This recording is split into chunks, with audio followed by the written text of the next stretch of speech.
Welcome, curious minds, to another deep dive. Today, we're really digging into something pretty significant, an event that's definitely sent some waves, across the geopolitical scene. It's raised some serious questions. Our mission for you is to explore the profound implications of a really bold statement made just a few days back, August 10th, 2025, and from a place you just wouldn't expect. We'll look at the immediate risks, which are frankly chilling, and then zoom out a bit to the strategic games maybe playing out underneath. Okay, so here's the core of it. Pakistan's Army Chief, General AsimMunir, he issued a very stark nuclear threat aimed at India. But here's the twist, the thing that makes this really stand out. He said this during a private dinner, right here in the U.S., in Tampa, Florida, believe it or not, hosted by Pakistan's honorary consul. Yeah, what's really fascinating here isn't just the audacity of the threat itself is huge, obviously, but it's amplified so much by where he said it, the venue. It immediately makes you ask, anyone watching global affairs has to ask, why there? Why do it now? Absolutely. So let's get into the core of what General Munir actually said. He warned, quite directly, that if Pakistan faced a big threat from India, quote, it would take half the world down with us. That's not exactly subtle, is it? No. When he says, take half the world down with us, what are the messages there? Direct, indirect. Who is he trying to reach? Just India or? Oh, it's definitely multi-layered. Yeah. Domestically, inside Pakistan, it plays as strength, resolve. Regionally, yes, it's a clear, maybe brutal deterrent message to India. But internationally, especially given he's on U.S. soil, that's a huge signal to Washington, maybe other world powers, too. It's like a reminder, a really stark one, of the stakes involved. And this isn't just talk, right? We're dealing with actual nuclear powers here. That makes any kind of rhetoric like this incredibly dangerous. It does. If you look at the numbers, the Stockholm International Peace Research Institute, CPI, they're, a pretty respected independent source on this stuff. They estimate Pakistan has around 170 nuclear warheads, India, maybe 180. And these two countries, they have a history, a very troubled history of conflict. Yep. So this kind of talk, it just massively increases the risk of, it's calculation. Someone reads the signal wrong. And the consequences, millions dead, global radiation, it really, it makes you stop and think about how fragile things are. It's a genuinely terrifying thought, the sheer scale. And just the threat itself, even if nothing happens, it casts this shadow, right, over everything. And it wasn't just a vague, existential threat either, was it? He gets specific. He also threatened to blow up Indian dams on the Indus River with missiles. He even kind of boasted about Pakistan's missile tech, mentioning 10 missiles for any new dams India builds. Right, and that brings us straight to the second major immediate risk here. General Munir's comments, they tie directly into the IndusWaters Treaty, which is already contentious. Okay, explain that connection for us.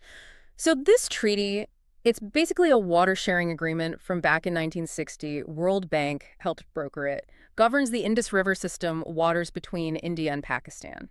Now, India had signaled it was rethinking its approach to the treaty after a terror attack back in Pahalgam, April 2025. Munir jumped right on that. He explicitly said India's actions, questioning the treaty could harm 250 million people in Pakistan. He's basically weaponizing water, framing any change by India as a direct threat. Wow. And that transforms these water disputes, which are always tricky, into potential triggers for actual military conflict. It slams the door on peaceful talks. And this is where it gets even more complicated because, again, these threats weren't made in Islamabad or Karachi. They were made on U.S. soil, Tampa. That just adds this whole other layer of geopolitical complexity. It raises huge questions about the U.S. role in all this. India's government, understandably, reacted fast. They called it nuclear blackmail and expressed, sadness or disappointment that it happened in a country they see as a friend, the U.S. plus. It naturally brings up those perennial, very serious concerns about, who controls Pakistan's nuclear weapons? How secure are they? Indeed. The very unusual setting, like you said, it forces us to look at the bigger picture, the strategic game maybe being played. Right. So what makes this story so fascinating isn't just the threat, but where it happened. Why the U.S.? What does that tell us about America's thinking, its strategy in South Asia right now? Some analysts are floating this idea. Maybe the U.S. is perhaps implicitly kind of allowing Pakistan to make these noises, to put pressure on India. How would that even work? What's the play there? Well, it's definitely a high-stakes theory, and a controversial one. The thinking might go something like this. By not immediately shutting Munir down, by letting the statement hang there, the U.S. perhaps creates a perception a perception that Pakistan has a bit more leeway, which in turn forces India to maybe rethink its own position, perhaps nudge India closer to the U.S. line on certain things, especially, say, countering China. Interesting. And look at the timing. General Munir's trip, this was his second trip to the U.S. in just 2 months. That coincides with what seems like, noticeably warmer U.S.-Pakistan relations lately. We're seeing more cooperation on counterterrorism, even new oil deals being discussed. Historically, the U.S. has always seen Pakistan as, well, a critical ally, maybe a complicated one, but critical for Afghanistan, Iran, balancing China in that region. And he met with U.S. military brass, right? And even had that White House lunch with President Trump back in June. That certainly paints a picture of the U.S. maybe actively boosting Pakistan's military standing right now. Right. And at the same time, you have U.S.-India relations hitting, a bit of a rocky patch. There are ongoing trade disputes, different views on regional security stuff. India, for its part, has been, deepening ties with Russia, trying to carve out its own independent foreign policy path, especially navigating how it wants to counter China in the Indo-Pacific.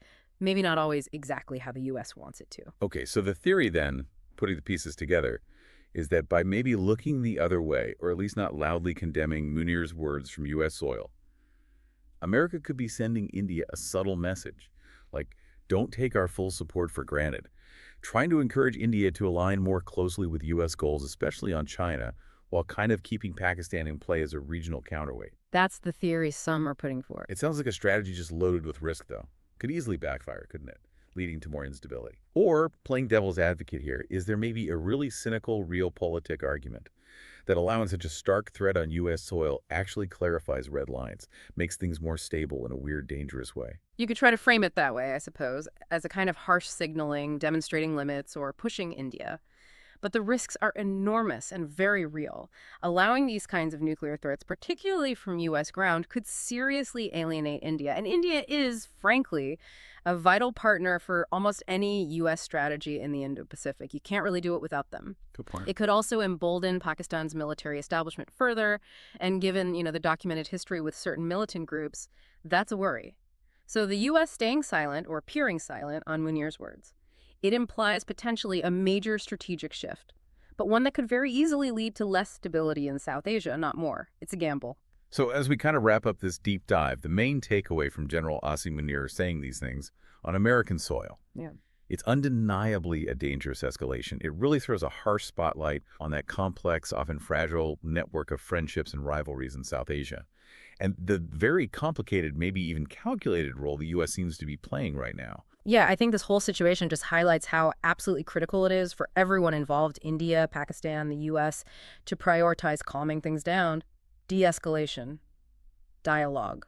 Because the path things seem to be on right now with this kind of rhetoric and the potential for miscalculation, it really could spin out into a global crisis. It could. Okay, so as you, our listeners, reflect on all this, here's a final, maybe provocative thought to mull over. In this world we're in now, increasingly multipolar, lots of power centers, how do nations balance those traditional alliances and strategic chess moves with the urgent, immediate need to de-escalate dangerous situations like this one? How do they pursue long-term goals without accidentally pushing the world closer to the edge?